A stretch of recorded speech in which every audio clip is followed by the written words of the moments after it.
I fixed Apple's worst design. Sorry, Johnny. Apple's Magic Mouse. It might be the most ridiculed design that they've ever made in the past couple of decades, but it's actually an incredible product, but with a glaring issue.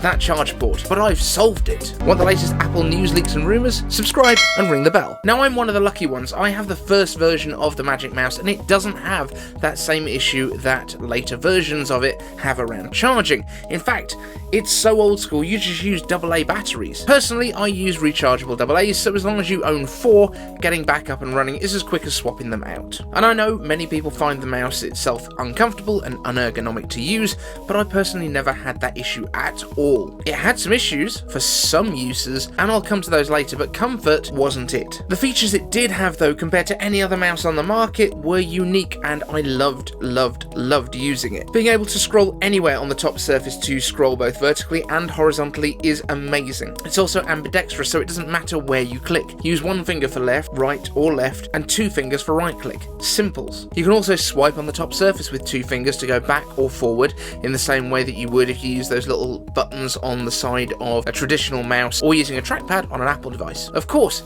every swipe and scroll is buttery smooth as well. It's not the clunky Windows scrolling of 2 or 3 lines of text at a time, clunk, clunk, clunk up your screen. It's precise, it's perfect when you're scrolling through a video timeline or up and down a website. Besides the way it charged in later years, held up as the worst design of all time, and we'll explain why Apple did that, it makes perfect sense in context, this mouse sucks at one other thing, which Apple is pretty famous for sucking at, which is gaming. Sometimes in the game you might want to hold down a button while you scroll as a modifier, or you might want to be able to click both buttons at the same time, or click the middle button. You haven't got any of those options on this mouse. When you try to game, it feels less magic than the $2 mouse that system builders throw carelessly into the box with that bargain basement tower that you'll be struggling to browse the web on in 3 months and sounds like a commercial jetliner taking off when you open a second tab. Genuinely, just don't try to game with this. But luckily, we are Mac users, we're creatives, more concerned with productivity and beauty and elegance than silly games, though it would be pretty cool to be able to play games on those Macs that we spent loads and loads of money on.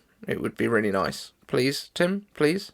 Please. But let's put the idea of gaming in a lovely little safe box over here, the mouse itself. Now it got an upgrade to be internally rechargeable, which made people mad because unlike the Magic Trackpad or the Magic Keyboard, it can't be recharged while in use, which also means you can't use it wired. And honestly, the trackpad itself is a better choice for day-to-day computing in far more situations. Way better than a mouse. I mean, there's 2% or so of computer users who think games are important, but we like to get work done, right? Now the reason that we got the design change that we did is because, look, this thing goes so close to the ground you wouldn't be able to fit a charger under there and you'd have to put a really ugly cutout in the way. That would look awful, and basically all they did is replace this section here with a hole and a battery. So it was a very kind of simple change, which is strange because the keyboard and the trackpad actually got complete overhauls where they used to have space for batteries at the back. They had that kind of roll look to them,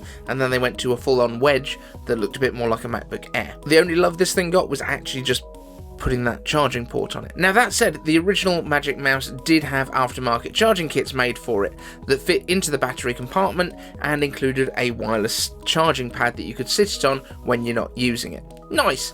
But is it better? Now, just like when I claimed that I'd fixed my Magic Mouse by placing it turtle style on my desk with a Magsafe attached to it, it's still not really usable during charging. Apparently, Twitter does not get my sarcasm. Now, if Apple was to throw a Magsafe charger into the foot of their iMacs and their displays, Magsafe would not be a bad way to keep them topped up overnight. Especially if you throw in Apple's optimized charging so that it doesn't kind of just juice the whole thing up. If it knows that you're going to put it on there every night, it's going to just top it up to like 80% and you're going to have plenty of time. Also, if you do want to use the wire, then you only need like 5 minutes to keep it going for a few more hours, so it's not exactly like it's the end of the world. You can just go and grab yourself a cup of coffee. But that wireless charging pad would also be able to be used for topping up your iPhone while it's at the desk, and that would be surely pretty simple to implement. You could even put it in the top of the Mac Mini as well. Just all of the tops of things that Apple makes make it MagSafe. Makes sense. But I mean, none of this is still convenient when your mouse runs out of charge mid-project.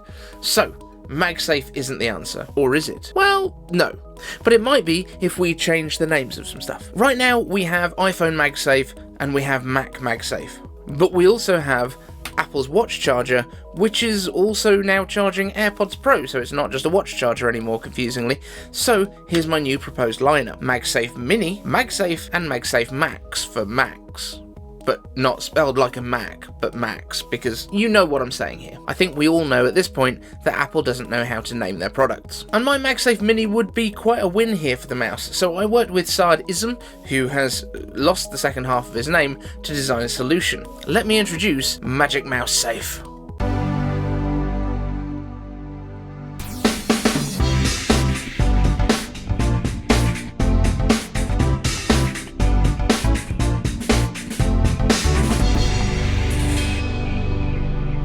A cutout into the base of the mouse means that you can magnetically attach to the Magsafe Mini, getting charged from the charger that was previously known as the Apple Watch charger, and you're able to still use the mouse while it charges. Now, there's also a central channel that we've added to allow you to route the cable out the front, and no need for ugly visible ports either. But the sensor, I hear you cry. Apple's Magic Mouse Safe features dual sensors for increased tracking reliability and symmetry. Now, originally I thought maybe we'd just make the wire go down the side a little bit, but I didn't think Jony Ive would like that. I thought he might be mad if things weren't properly symmetrical, because he likes that. Even if he's not working at Apple anymore and he's now designing charity noses instead, he'd not be happy. Now, I think we can all agree that something designed specifically by Apple is superior to anything just using USB-C, and as long as it's not a physical port, I'm pretty sure that this avoids the technicalities of the EU's tyrannical imposition about everything charging the same way. So what do you think of my massively over-engineered solution to charging a mouse while it's in use without using USB-C or an attached wire? Wait, hang on, what does this thing use to charge at the other end? Like, that plugs into the charger? USB-C?